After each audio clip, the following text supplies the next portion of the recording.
오늘도 하나님께서 저와 여러분에게 주시는 말씀은 호세아서 6장 4절 이하의 말씀을 통하여 음란한 이스라엘의 죄를 보라 하신다는 말씀의 제목으로 하나님의 말씀이 전부될 때 하나님의 목적, 계획, 뜻이 잘 들려져서 그 말씀에 순종할 때 주시는 참복을 마음껏 누리시는 저와 여러분 되기를 주의 이름으로 축원합니다. 호세아 선지자가 하나님의 말씀을 전가하면서 후반부로 가면서 우리가 봤을 때 호세아의 선지자의 말씀이 우리가 들어봤을 때 우리도 그냥 들어보면 참 그렇다. 이 대상은 북왕국 이스라엘 백성들이잖아요. 북왕국 이스라엘 백성들에게 호세아 선지자가 하나님의 마음을 전하는데 사리에 맞도록 이러니 이렇지 않냐 저러니 저렇지 않냐 하고 아주 상세하게 설명을 해요. 설명을 하면서 잘못됐지 않느냐라고 이야기를 하는데요. 오늘 우리가 신앙생활 하면서 나름 꽤 열심히 했는 것 같은데 뭐가 잘 안 되고 안 풀리고 뭐가 꼬여서 일이 안 된단 말이죠. 그러면 반드시 오늘 여기 호세아 선지자의 애절한 하나님의 말씀의 대언이 하나님의 마음이잖아요. 거기에 이렇게 비춰보면은 우리가 거기 수에 미치지 못하는 일들을 많이 하고 있다는 겁니다. 근데 나는 바로 한 것 같은데 이렇게 이야기하는데 내 생각이면 그런 거라. 그게 하나님이 원하시는 그까지 오지 못하거든요. 그래서 계속 문제가 생기는 겁니다. 이렇게 하고 이제 이걸 보면은요, 제일 그 당시에 문제가 됐던 것이 이들이 음란한 죄를 짓고 있었다. 호세아서 1장에서 우리 봤던 것처럼 이스르엘 1장 4절에 그리고 6절에 루하마 그리고 9절에 그 이름을 로암미로 자식의 이름을 지어라 이렇게 했는데 이게 하나님의 마음이 여기 담겨 있죠.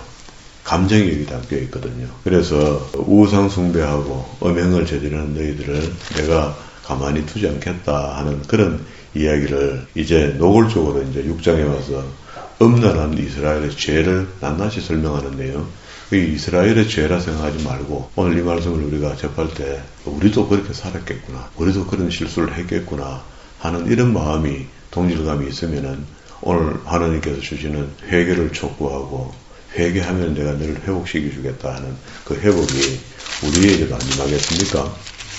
그렇게 말씀을 받으면은 이게 구약의 말씀이지만 오늘 우리에게 필요한 말씀이 아니겠는가. 14장에 가면은 1절부터 3절까지는 회개를 촉구하거든요. 그리고 14장 4절에 보면 내가 그들의 반역을 고치고 기쁘게 그들을 사랑하리니 나의 진노가 그들에게 떠났음이라. 그러니까 하나님의 마음에 들도록 회개가 되어야 되는 거지. 우리 하고 싶은 회개 우리하고 우리 죄 짓고 싶은 대로 죄 짓고 살다가 회개도 내 마음대로 해버리고 그런 회개 그건 안 된다는 겁니다. 그래서 마지막에 9절에 보면은 결론적으로 이렇게 해갑니다. 누가 지혜가 있어 이런 것을 깨달으며 누가 총명이 있어 이런 일을 알겠느냐. 6장부터 지금까지 쭉 이야기하다가 끝에 결론을 이렇게 짓는 겁니다. 도는 정직하니 의인은 그 길로 다니거니와 하나님의 길로 하나님이 원하시는 뜻대로 살거니와 이런 말이죠. 그러나 죄인은 그 길에서 걸려 넘어진다. 죄인은 안 됩니다. 회개가 형식적인 회개고 그게 되겠습니까? 우리가 나는 죄인이 아니라고 교회에 있고 하나님을 믿는다고 예수 믿는다 하는데 자칫하면은 죄인으로 사는 수가 있다. 그런데 그런 사람들이 계속 걸려 넘어가는 거죠. 도대체 하나님 뜻을 모르니. 그게 우리가 성경을 읽을 때에 그냥 글자 그대로 읽으면은 그럼 읽어 어느 정도 소화시키고 넘어가겠지만은 그 글자 내용 줄과 줄 사이에 간이라죠. 간, 중간, 간. 간에 스며들어 있는 하나님의 영적인 음성을 볼 수 있고 들을 수 있고 깨달을 수 있고 그 말씀을 통해서 내가 반응할 수 있으면 훨씬 더 낫겠죠. 성경은 어차피 한 80% 이상이 하나님의 진노의 음성 맞습니다. 하나님의 진노의 음성이라는 것은 우리가 그만큼 못한다는 이야기거든요. 반대로 이야기한다면 하나님 그만큼 우리를 사랑하신다. 그래서 우리를 전부 다 천국에 데려가야 되겠다는 거야. 그런 마음이 애초에부터 있고 그런데 불구하고 우리는 천국 갈 백성처럼 살지 못하는 겁니다. 이렇게 살면 천국 간단다 이야기하는데 그게 싫은 겁니다. 우리한테는. 그래서 이제 이 당시에는 북왕국 이스라엘 백성들에게 주시는 말씀이지만 오늘 우리가 읽을 때는 오늘 내게 주시는 말씀이다 라는 것이 믿어져야 돼요. 그렇게 시작해야지 이게 말씀이 은혜가 되는 거죠. 여기도 4절에는 에브라임아 하면서 이들의 영적 죄를 설명하는데요. 7절에 보면 아담처럼 언약을 어기고 거기서 나를 반역하였느니라. 벌써 처음부터 인간은 하나님께 반역하고 죄를 짓기 시작한 거죠. 탐심 문제입니다. 탐심. 우리 속에 들어있는 탐심이 우리를 죄를 짓게 한다. 9절에도 중간에 제사장의 무리가 섞인길에서 살인한다. 여기에 그 당시에 인신제사도 드리고 했거든요. 자기 자녀를 불 가운데 지나가도록 한 이렇게가 우상에게 자기 자식을 태워 죽이는 사람도 있다고. 살인하니 그들이 사악을 행하였느니라. 또 세 번째 10절 중간에 에브라임은 음행하였고 이스라엘은 더러워졌느니라. 이 음행이 실질적으로 나타나는 음행도 되지만 자기 마음속에 들어있는 우상을 숭배하는 그것을 이야기할 수 있다. 그리고 7장 1절에는요. 정치적으로도 보면은 엉망진창이 되어 있는 겁니다. 내가 이스라엘을 치료하려 할 때에 에브라임의 죄와 사마리아의 악이 드러났도다. 그들은 거짓을 행하여 안으로 들어가 도둑질을 하고 밖으로는 때를 지어 노락질을 한다. 안과 박이 똑같다. 3절에도 그들이 악으로 왕을 거짓말로 지도자는 기쁘게 한다. 그러니까 정치적으로도 엉망진창, 왕 주변에 있는 사람들이 전부 다 서로 물고 뜯고 거짓말로 방관하고 있다. 5절에도 우리 왕의 날에 지도자들은 술의 뜨거움으로 병이 나며 왕은 오만한 자들을 더불어 악수하는도다. 오만한 자들을 멀리해야 되죠. 네 번째 6절에요. 그들의 마음은 강교하여 화덕과 같다. 뜨겁다. 화덕은 또 집어넣어주면 다 태워버리죠. 그들이 분노는 밤새도록 자고 아침에 피우는 불꽃 같도다. 그러니까 아침에 역시 또 불피하고 또 잠을 거 없나 하고 들여다본다는 겁니다. 그들이 화덕같이 뜨거워져서 그 재판장들을 삼키며 그들의 왕들을 다 엎드려지게 하며 그들 중에는 내게 부르짖는 자가 하나도 없도다. 그러니까 자기 스스로 자기가 뭘 걸 해결한다 생각하니까 하나님께 기도할 것도 없죠. 이 상황에서 이스라엘 나라가 내부적으로는 이렇고 외부적으로 그렇게 이스라엘 나라가 주변 나라에 대해서 어떤 죄를 지고 있는가. 에브라임이 8절에 여러 민족 가운데 혼합되어 그는 곧 뒤집지 않는 전병이다. 뒤집지 않는 전병을 굽을 때 앞뒤를 굽어야 되는데 뒤집지도 않고 그걸 물만 하나. 10절에 이스라엘의 교만은 그들의 얼굴을 드러냈으니 그들이 이 모든 일을 당하여도 그들의 하나님 여호와께로 돌아오지 아니하며 구하지도 아니한다. 그러니까 이방 나라들이 자기들 치러 오면은 거다가 조공을 갖다 바치고 그 나라 신을 믿게 되고 에브라임은 어리석은 비둘기같이 지혜가 없어. 11절입니다. 애굽을 향하여 부르짖으며 이 말은 애굽을 향하여 도와달라. 내가 애굽 너가 믿는 신 나도 믿을게. 뭐 그런 분위기입니다. 아수르에도 또 가서 조공을 주면서 받으려고 국신거린다는 거예요. 이게 하나님의 백성이 할 일이 아니다. 그렇게 13절에 화 있을진저 그들이 나를 떠나 그릇 같다. 우리는 잘한다고 했는데 하나님을 떠나 그릇 행하는 일들을 점점 행하죠. 그런 일을 횟수를 줄여나가는 것이 우리 신앙생활인 것 같습니다. 그러니까 그것 안 할 수는 없는데 우리가 미혹을 받으니 하죠. 하는데 그 횟수를 하나씩 줄여나가는 것이 하나님 앞에 우리 바로 세워지는 것이다. 이렇게 생각하면 안 되겠습니까? 그래서 화 있을진저 13절 그들이 나를 떠나 그릇 같으며 패망할진대 그들이 내게 범죄하였음이라. 자 보세요. 내가 그들을 건져주려 하나 그들이 나를 거스려 거짓말을 하고. 우리 지금 이렇죠. 하나님을 도우려 하는데도 그렇게 살기는 그것보다는 이것 생각을 자꾸 바꾸는 겁니다. 성심으로 나를 부르지 아니한다. 성심으로 나를 부르지 제대로 진짜 진심으로 하나님 부른 적이 우리 얼마나 됩니까? 진짜 하나님 앞에 닭도 같은 눈물을 흘리면서 회개한 적이 얼마나 됩니까? 이게 버릇적으로 예수를 믿고 버릇적으로 하나님을 대하고 버릇적으로 성령님과 대화하고 신령한 척하면서 성심으로 나를 부르지 아니하며 오직 침상에서 설피 부르짖으며 곡식과 셰퍼들을 말미암아 모으며 나를 거역하는도다. 묻고 사는 문제에서는 바짝 들어붙어가 뭐라고 행동하면서 하나님에 대해서 느슨하게 한다. 두 번째 15절에 내가 그 팔을 연습시켜 힘있게 하였으나 하나님께서 도와줬다는 거죠. 그들은 내게 대하여 악을 꾀한다. 반대로 하나님이 주시는 지혜가 있고 하나님이 주시는 새 힘이 있는데 그 힘을 가지고 악을 꾀하러 돌아다닌다. 세 번째 16절 그들은 돌아오나 높으신 자에게 돌아오지 아니하니 속이는 활과 같으며 그들의 지도자들은 그 혀에 거친 말로 말미암아 칼에 엎드려지려니 이것이 애굽 땅에서 조롱거리가 된다. 그에게 이방에 가서 도와달라 하는 것은 결국 끝에 가면은 죽음밖에 없다.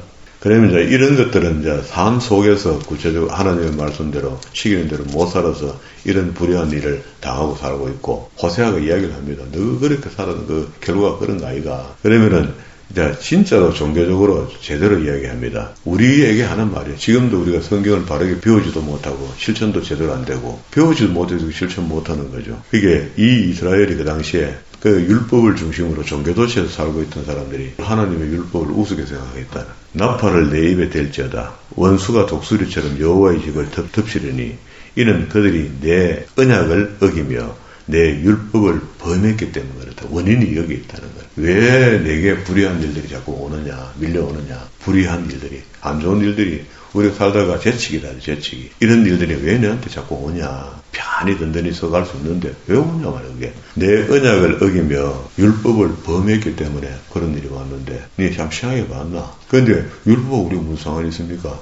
그 율법을 제가 설명하잖아요. 성경의 큰 골격을 이야기할 때에 구약의 십계명이라는 율법을 확대해서 해석한 자료를 가지고 하나님과 우리 인간 사이에 언약한 게 옛날에 있었다, 시내산에서. 그 언약이 없어지지 않고 지금도 여전히 우리에게 요구되고 있다. 그 구약에서 끝난 거 아니에요.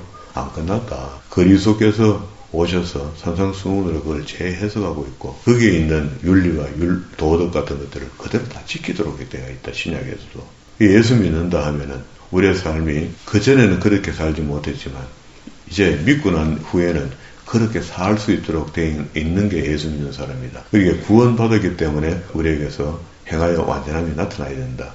거룩함이 나타나야 된다. 그 말이 어렵나? 근데 그렇게 안 가르쳤잖아요. 예수 믿었으니까 이제 끝났으니까 천국 가니까 집사님 걱정하지 말고 됐습니다. 무슨 이유를 하든지 그 핑계를 걸어야 되거든요. 걸어야 되기 때문에 지금 방만한 성도들이 교회에 가득 찬 겁니다. 교회에 들어있는 성도라면은 하나님의 여기 지금 언약을 어기고 내 율법을 범하면 안 되는 겁니다. 이게 내한테 중요하다는 것을 알아야지 지키려 할 거 아닙니까? 그런데 구약은 상관없다라고 가르쳐서 왔으니 지킬 사람이 누가 있습니까? 우리만이 가고 있지. 3절에도 보세요. 이스라엘이 이미 선을 버렸으니 원수가 그를 따를 것이라. 선과 악 사이에, 선을 버린다는 것은 악이 왔다는 거잖아요. 악하다는 거잖아. 저게 선이 없다는 것은. 악이 왔다는 것은 앞에 언약을 어기고 율법을 범했기 때문에 이런 일이 벌어진 거죠. 세 번째, 4절에 그들이 왕을 세웠으나 내게 선한 것이 아니며 하나님의 의중도 없이 자기들끼리 왕을 세워서 막 이끌어간다는. 네 번째, 4절 중간에 은금으로 자기를 위하여 우상을 만들었다. 이게 엄란한 죄를 지으려고. 자, 이렇게 하면서 사마리아여 내 송아지는 버려졌느니라. 내 진노가 무리를 향하여 타오르니 그들이 어느 때야 무지하겠느냐. 이 송아지라는 게 멤피스 신을 만들어서 단과 베델에다 씌워놓고 백성들을 거기가 빌도록 만들어놨으니 다 죽을 짓을 한 거죠. 하나님에 대해서. 6절에 이것은 이스라엘에서 나고 장인이 만든 것이라 참신이 아니라. 아까 그 송아지 말이야. 사마리아의 송아지가 산산조각이 나리라. 이거 누가 산산조각 냅니까?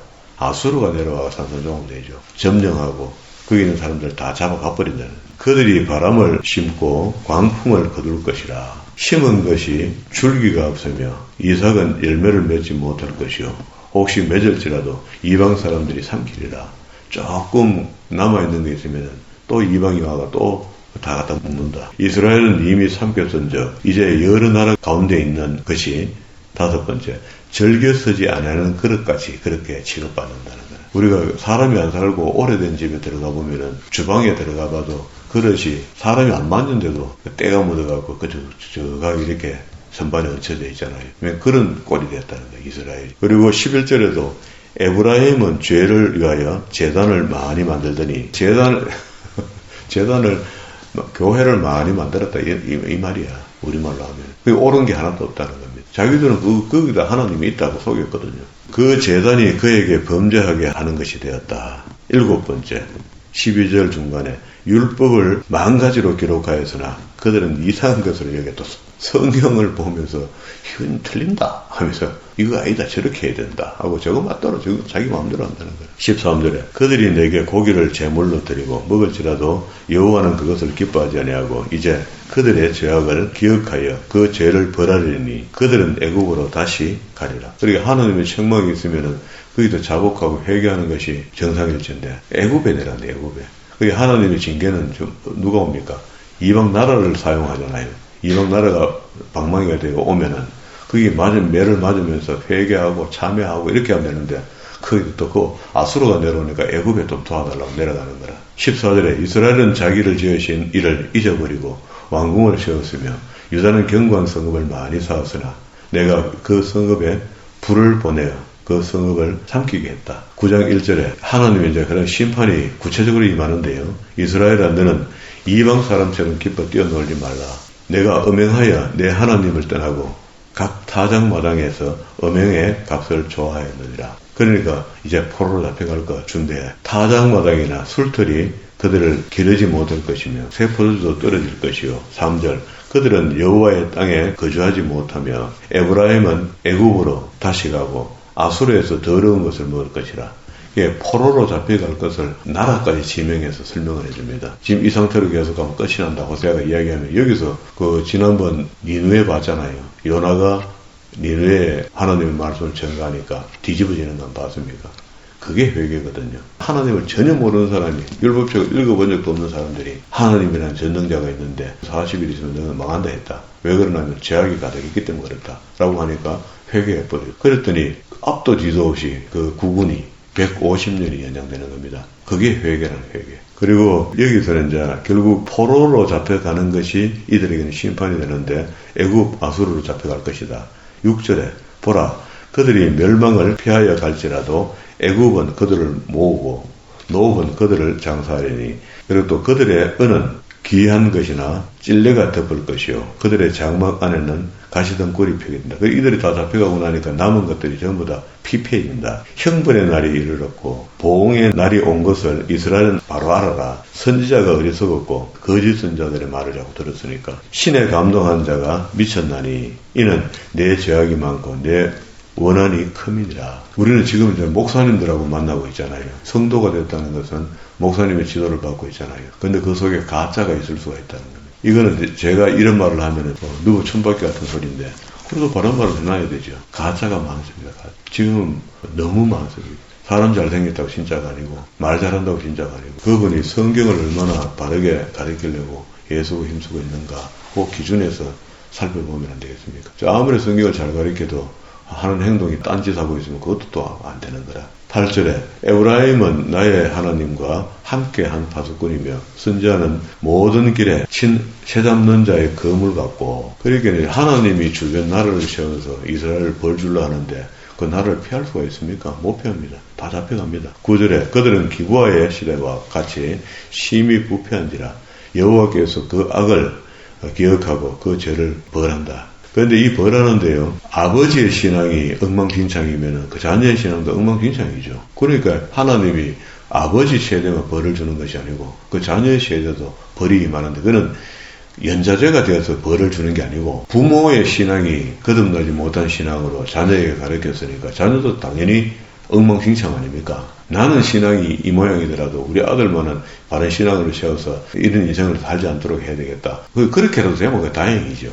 근데 그런 예는 잘 없습니다. 옛적에 내가 이스라엘 만나기를 광야에서 포도를 만난 같이 하였으며 너는 너희 조상을 보기를 무화과 나무에서 처음 맺은 첫 열매를 본 것 같이 하였거늘 그들이 바알불에 가서 부끄러운 우상에게 몸을 들이므로 그에게 어느 정도 먹이가서 살려나왔더니 한다는 짓이 우상숭배하더라는 겁니다. 우상과 같이 가정하여져 버렸다. 11절에 에브라임의 영광이 새같이 다 날아가 버렸다. 12절 후미에 그들에게 화가 미치게 된다. 13절 중간에 그 자식들을 살인하는 자에게로 끌어내리로다. 그러면은 부모들이 죄를 졌다고 자녀까지 죽입니까? 이게 연자제가 되잖아요. 죄가 상속됩니까? 아마 그게 아니고 그 믿음 없는 부모들의 신앙을 자녀들이 그대로 다 배운 거죠. 배웠으니 그 자녀들 그대로 다 당하는 거죠. 저는 이렇게 생각합니다. 우리는 믿지 않는 집안에서 예수 믿고 예수 믿는 집이 됐잖아요. 됐으니 내가 희생하고 내가 하나의 미랄이 되어줘야 돼요. 내가 썩고 말아야 됩니다. 우리가 무슨 빛나는 어디 무슨 훌륭한 어디 부흥사가 된다든가 훌륭한 어떤 뭐가 자꾸 되려 하지 말고 내가 죽어 하나의 미랄이 되어주는 것으로 우리 후손들이 반듯한 신앙 위에 세워질 수 있도록 내 하나가 희생해 줘야 되죠. 그런 모습을 보이고 가야만이 자녀들이 그걸 보면서 우리 할아버지는 합니다. 손주들까지도 그 할아버지의 믿음을 본받으려 하지 않겠습니까? 우리 처음에 초창기 때 예수 믿는 가문들이 지금 뭐 4대, 5대째 이제 예수 믿고 있다. 이렇게 하는 집안들을 보면은 그 처음에 목숨 걸고 예수 믿는 사람들 아닙니까? 그런 신앙의 뿌리가 다 그렇지는 않겠지만 그래도 그런 후손들이 지금도 손주, 정손주까지 신앙생활을 하는 거 보면은 대면 하는 것 같은데도 뭐가 돼? 하는 거 보면 달라요. 어느 찰나에 딱 가면 자기 믿음의 정조를 딱 찾아내고 지키고 이렇게 하거든요. 그게 우리가 봤을 때는 배가 아플 정도예요. 그래서 그 배 아픔을 나도 우리 후손들에게는 그런 은혜를 끼치겠다 하고 내가 하나님의 미달이 되겠다. 어느 때부터 저는 생각을 바꿨습니다. 제가 제 시대에 하나님 앞에 뭐 한판 하고 복을 됐다 한 받고 말이야 누리고 가야 되겠다. 이런 생각을 갖고 출발했던 신앙이 아니다. 내가 죽어야 되겠다. 내가 썩어야 되겠다. 나로부터 내 이후로는 이제 더 이상 우리 가문에 허접한 신앙은 없다. 내가 그 뿌리가 되겠다. 이런 작정을 하게 된 거거든요. 그래 안 하면 힘듭니다. 15절 중간에도 내 집에서 그들을 쫓아내고 다시는 사랑하지 않겠다. 하나님의 다짐입니다. 16절 중간에도 열매 맺지 못하나니 비록 아이를 낳을지라도 내가 그 사랑하는 태의 열매를 죽여버리겠다는 거예요. 하나님의 진노입니다. 진노. 그들이 듣지 아니하므로 내 하나님이 그들을 버리셨으니 그들이 여러 나라 가운데서 떠도는 자가 되리라. 유리하는 백성. 그러면서 완전히 파멸시켜버리겠다. 10장 1절로 넘어왔습니다. 이스라엘은 열매 맺는 무성한 포도나무라. 그 열매가 많을수록 재단을 많게 하며 그 땅에 번영할수록 잘 먹고 잘 살수록 우상 숭배를 더 크게 하고 있다. 그들이 두 마음을 품었으니 이제 2절입니다.